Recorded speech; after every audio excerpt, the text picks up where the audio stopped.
What is up, everybody? Today we are back on Minecraft, and today we're going to be taking a look at some Minecraft tips and tricks that I think you guys might not know. Now, even if you guys have been playing Minecraft for a long time, I challenge you guys to watch this video anyway, just to see if there are some things in here that I've thrown in that maybe you didn't know about, because I feel like I've included something for everybody in here, from very beginners to people who are, experienced in the game. And so I challenge you guys to stick around and see if there's something that you guys didn't know in here. But I think with that little intro out of the way, we can go ahead and jump directly into today's video. And I think we're going to start over here with block heights. Now, as you can see here, that this stone block here obviously has a normal block height, and so when I stand on top of it, I'm obviously at whatever height that block is, right? Right. And so you can see here off to the right, I have some soul sand, but soul sand doesn't have a normal block height, and so when I walk onto it, you can see there my character actually drops down, and my feet are actually inside of the soul sand more than they are here on the stone, as you can see. Now, if you didn't know, soul sand is actually the same height as a chest, an ender chest, and a brewing stand. As you can see, I have all of them here. And even though the brewing stand appears to be about the same height as a normal block, as you look there, it actually has the same height as a chest. And so when I stand on top of this, you can see, obviously, like I said a second ago, I drop into the soul sand. But the interesting thing here is that when I walk onto the chest, I actually come up to a normal block height. So I'm actually floating above the chest. I know it's hard to see there with my interface on, so let me go ahead and turn that off here really quickly. There we are. You can see I'm actually floating on top of the chest, but the ender chest doesn't do that. And so when I walk onto the ender chest, I drop back down, and the trap chest is the same as the normal chest there, and the brewing stand, I drop down again to the lower height there. So knowing this, we can actually do some pretty cool things that we can do with soul sand that you might not have known you can do with some other blocks. So let me go ahead and quickly turn back on my my HUD here. And let's come over here and take a look at the classic one-way door trick.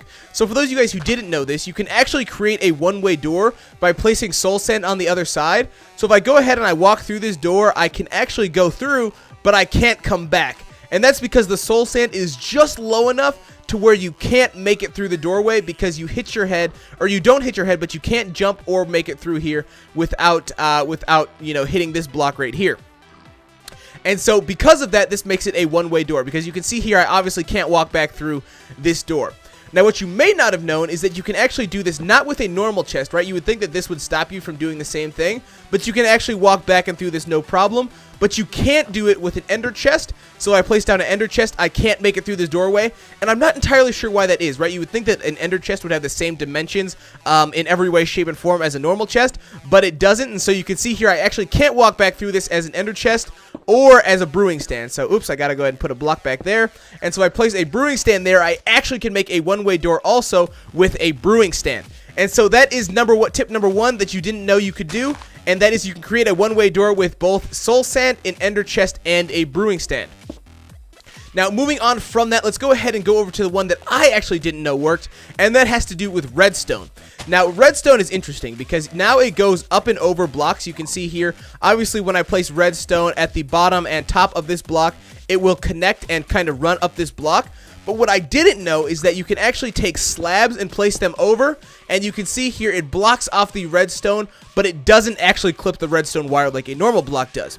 So if I took something that wasn't a half slab and I placed it like that, you can see that it will actually clip the redstone, and the redstone curtain won't come up here to say whatever kind of contraption I had going up here. And so that is tip number 2. Now, the third and final tip has to do with transporting items around your world in a kind of conveyor belt-like system. Now, you can see here I have two identical little transportation water systems here, and they are identical in every way except for one. And that is that the one on the left here the bottom of it is ice, and the one on the right here is just normal pieces of stone. And this makes a huge difference, especially when you're transporting things over long distances. And so to just go ahead and show you guys the difference it makes, I will go ahead and show you. You can see they're inviting me there to a game. But you can see I will just show you guys the difference here that it makes.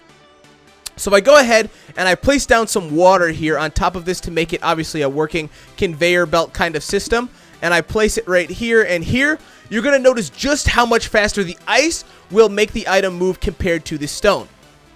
So if I go ahead and I take two pieces of stone here, I throw one in here and I throw one in here, you can see right off the bat, look at how much faster this piece of stone is moving on the right side. You can see it's almost down to the bottom, and I can't even see it over there in the other one. And if I come down here to the very bottom, you can see my piece of stone has already reached the end. And if I come up this one on the other side, looking for our piece of stone, you can see here it is, only about halfway down, not even halfway down, the conveyor belt system we made here. So if you guys have a lot of items that you need to transport over a long distance and you like to use water for that, make sure that you put ice on the bottom, because look at just how much faster this is. These things are just blowing by this lonely piece of stone I have over here on the left side. And it really just makes a huge difference, especially if, like I said, you are transporting large amounts of items. So those are the 3 tips I have for you guys in Minecraft that you may not have known. I think that most people probably knew that you could make the one-way door here, and you could do it with soul sand, but I'm sure you didn't know that you could do it with ender chests and brewing stands. I'm also pretty sure that a lot of people didn't know that you could create a redstone circuit and keep it going with half slabs.